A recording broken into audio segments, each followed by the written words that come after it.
चला आपल्याला करायची होती बटाट्याची भाजी, ती पण लागली. त्याच्यासाठी लागणारी सामग्री तुमच्या समोर घेतलेली आहे. 3 ते 4 इथं आपण टमाटर घेतलेले आहे, अद्रक लसूण जिरं कुटून घेतलेलं आहे, गरम मसाला, धना पावडर, लाल मिरची, मीठ आणि हळद. तर चला मी तुम्हाला पुढचं दाखवते. आपण गॅसवर ठेवलेली कढई, आपलं तेल पण झालेलं आहे गरम. आता याच्यात टाकायचं आपल्याला अद्रक लसूण जिरं कुटलेलं.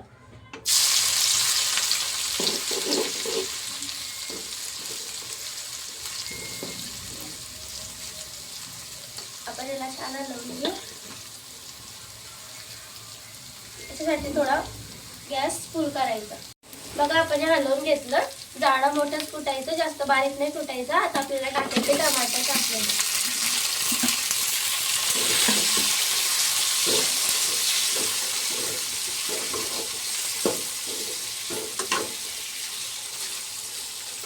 बघा आपले टमाटर झालेले आहेत. आपल्याला टाकायचे फोडले मसाले आणि आपण लाल मिरची, मीठ टाकून दिलं, धना पावडर,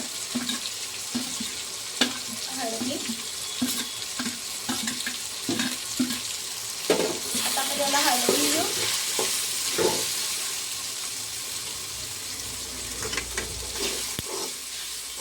बघू शकता आपण चांगलं मिक्स केला. आता याच्यात आपल्याला टाकायचं थोडं पाणी आणि वरतून टाकायचं आहे गरम मसाला.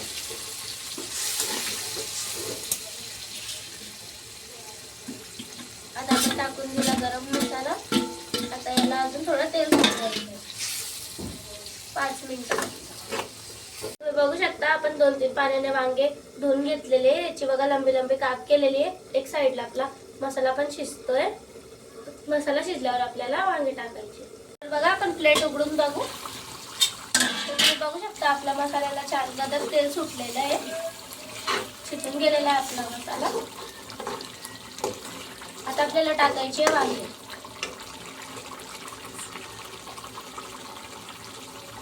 धुतलेले वांगे आपण त्याच्यामध्ये टाकून दिले.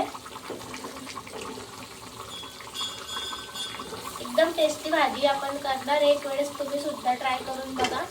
साधी सिंपल सोप्या प्रकाराची भाजी आहे, जास्त काहीच नाहीये. आणि 2-3 दिवस माझा गॅप झालेला होता व्हिडिओ आले नाही, त्याच्यासाठी तुम्हाला सॉरी पण बोलते. कारण मी आजारी होती आणि मला ताप पण आलेला होता. आणि तुम्ही बघतच असणार माझा आवाज ऐकून माझी तब्येत खराब आहे. माझा गळा पण खराब झालेला आहे. आता आपण याला आधी झाकून देऊ. त्याला थोडं मसाल्यामध्ये वांगी होऊ द्यायचे 5 मिनिटं. त्याच्यानंतर आपण याच्यात टाकणार पाणी. आता आपण याला झाकून देऊ.